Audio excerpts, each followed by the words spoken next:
Most people are familiar with Hollywood vanity projects and their usually negative effect it has on the audience as well as the celebrity or director responsible for it. When you stop to think about it, are you really surprised what manifests itself from an already overinflated ego? To me it doesn't, so it's not much fun to watch. Instead, I prefer vanity projects that come from outside the entertainment industry by unknowns that feel that their own inherent genius must be shared with the world. Tommy Wiseau's 2003 film The Room is a perfect example of the kind of ego run amok, as well as the homely lead actress and bad acting, that has made this now a cult hit. The flip side to this coin would be Sam Rovich's Ben and Arthur, a ham-fisted and unbelievably mean-spirited take on homosexual couples in America that does far more harm than any good to his cause. It just fucking sucks! Oh! What makes both of these films so much more appealing to me is the total lack of professional savvy or screen appeal of its quote-unquote stars. Wiseau is a goofy-looking guy with long hair who speaks with such a thick accent you could barely understand what he's saying. And Sam, where do you begin? Chubby, balding, pasty white, basically the antithesis of everything you look for in a lead actor. I would like to introduce another name into the mix and create for the first time the Triforce of epically bad vanity projects. Richard Horian. Horian wasn't satisfied with only writing, producing, directing, and starring in the 1987 film. He also edited the movie, was its casting director, as well as composing the music. What, no catering? Student Confidential, for all intents and purposes, was, at least I believe, meant to be taken as a sincere drama. However, Horian's perplexing screenplay and bizarre directing style, coupled with the dreadful acting, makes this clusterfuck of a movie an absolute blast to watch. Little wonder that Troma would distribute the film under their own label. Michael Drake is a self-made millionaire that quits his job as a successful business consultant and decides to become a student counselor, much to the chagrin of his hot wife that preferred the paychecks of his previous profession. The first thing you'll notice about Michael, besides the fact that he appears as a sweaty, bug-eyed creep, is his odd style in which he delivers his dialogue. Watch this clip of a very realistic conversation he has when he meets his new secretary, Jenny. Doesn't it bother you, for example, if a young girl with problems comes to you for guidance and what you do or say could affect her for the rest of her life? I accept that responsibility. I hope it never comes back to haunt you. If a young woman with problems comes to see me, I will be sure to give her the right advice, so that years from now she will come back to thank me. You're very sure of yourself. I hope you're right. I have a long record of being right. Yeah, that didn't seem stilted at all. I'm actually more embarrassed for Ronnie Blakely, who was once nominated for an Oscar in 1976 for a supporting role in Nashville.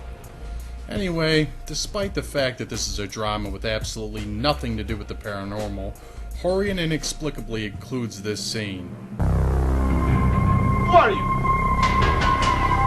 How did you get in here?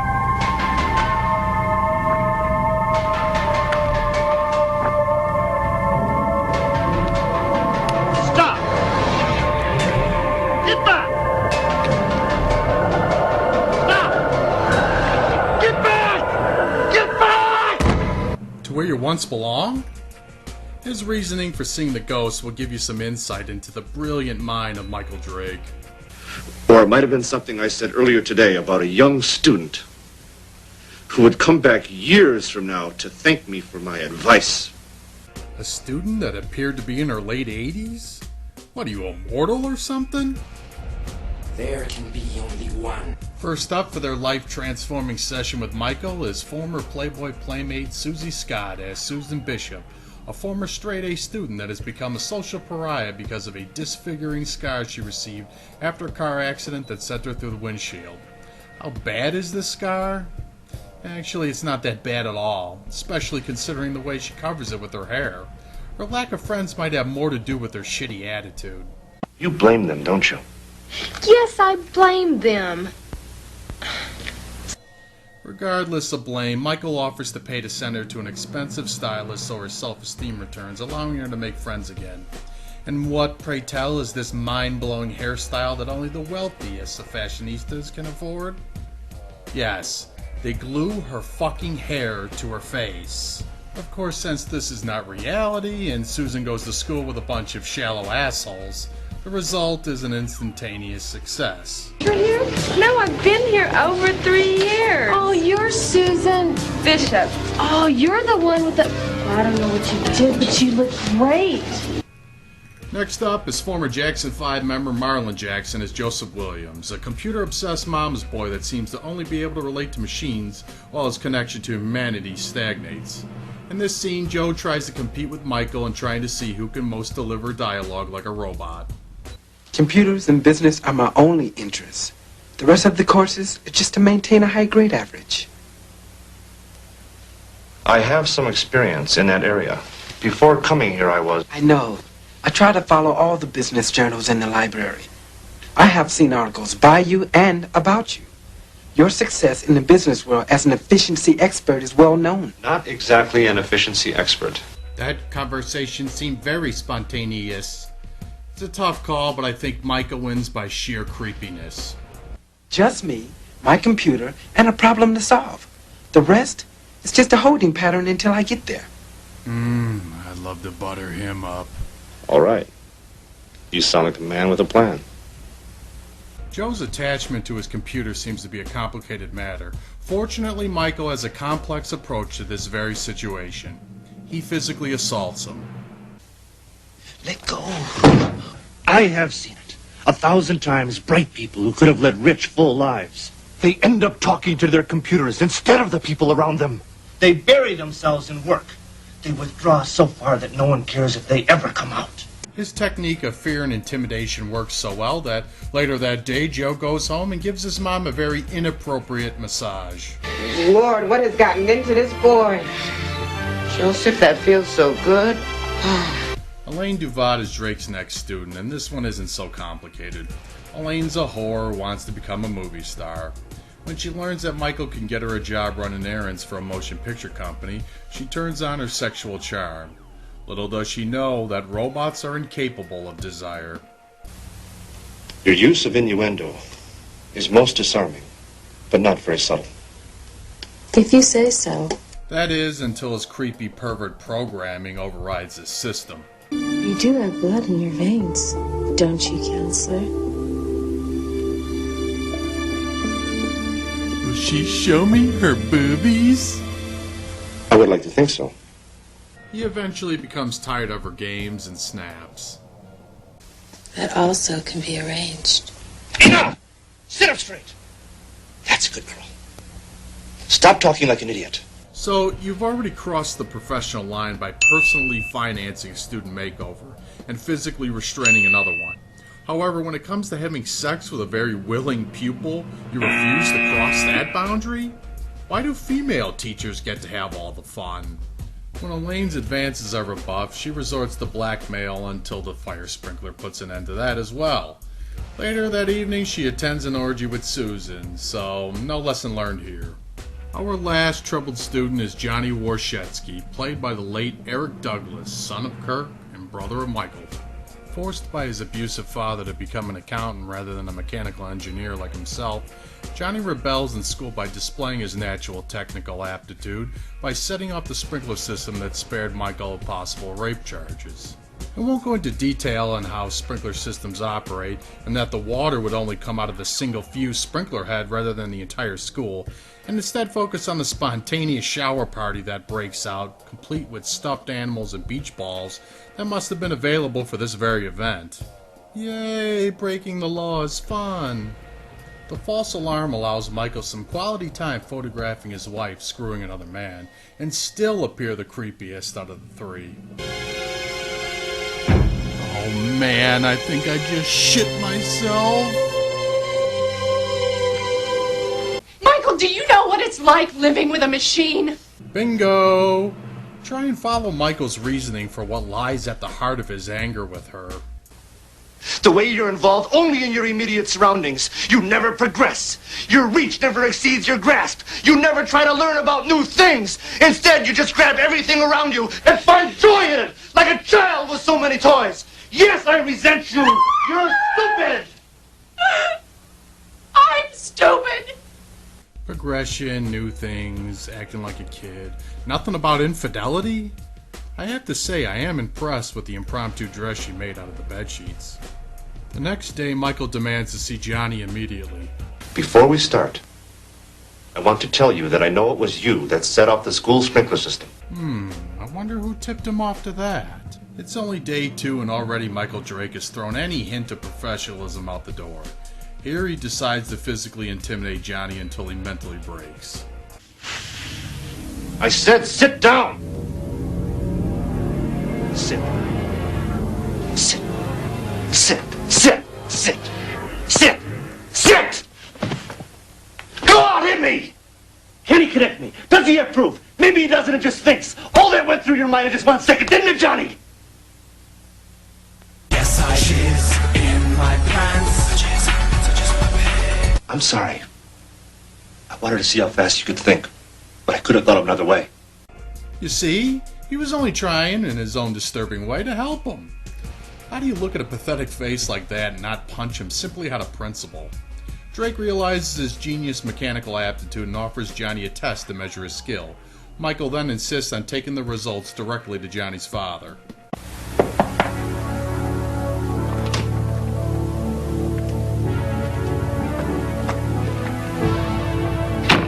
Mr. Warshetsky.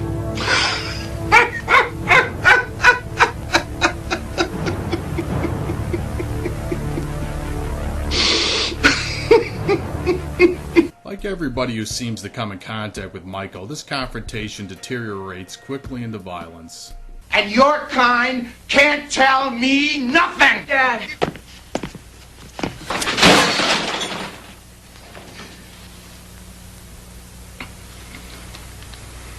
Come on, kill me! I'm here! What's wrong with you? What are you made of? I'm going to say equal parts metal and sadness. Yes, I shiz in my pants. His act of suicidal courage and, once again, his overwhelming creepiness convinces the father to allow his son to pursue his ambition. Michael gets him a job at a tool and die shop. On his walk home from the Warshetsky's apartment, Michael catches the eye of the local hoodlums, including the most intimidating ice cream patron I've ever seen.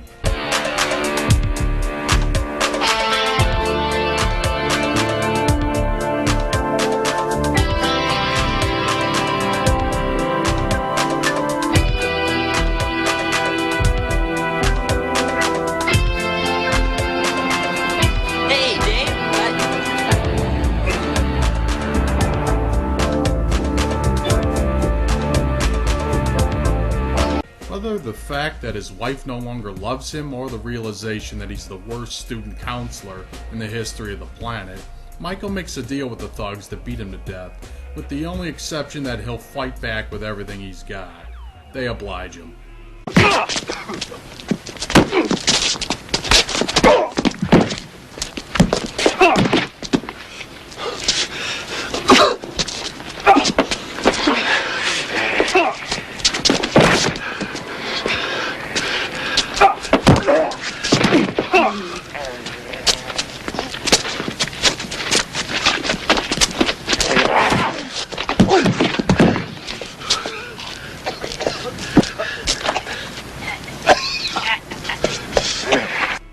Johnny interrupts the beating and, along with Joseph, who lives conveniently nearby, take Michael home.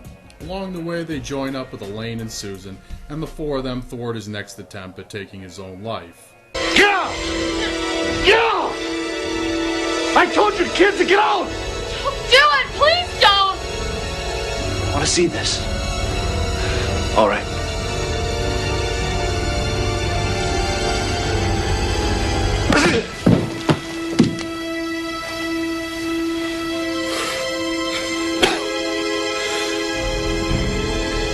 If this movie doesn't convince you that violence does in fact solve every problem, then I don't know what will.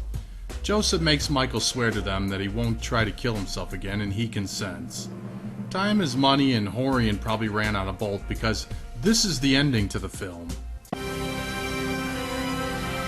Joseph, there will be no counseling today.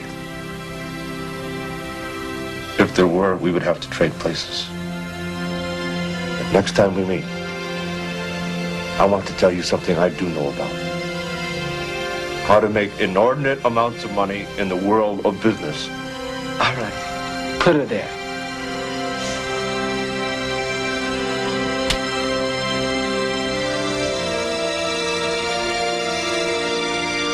Yes, I she's in my pants.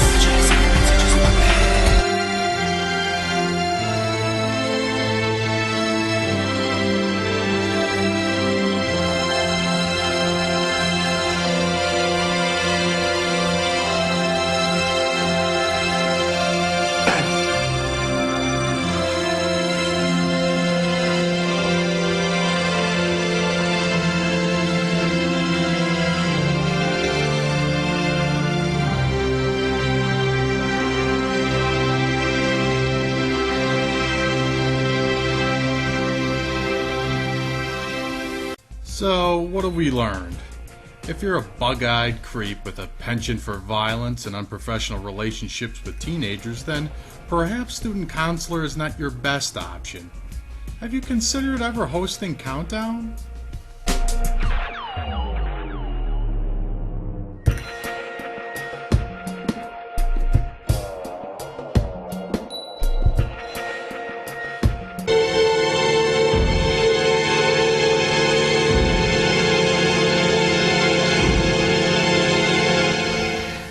Why are you staring at me?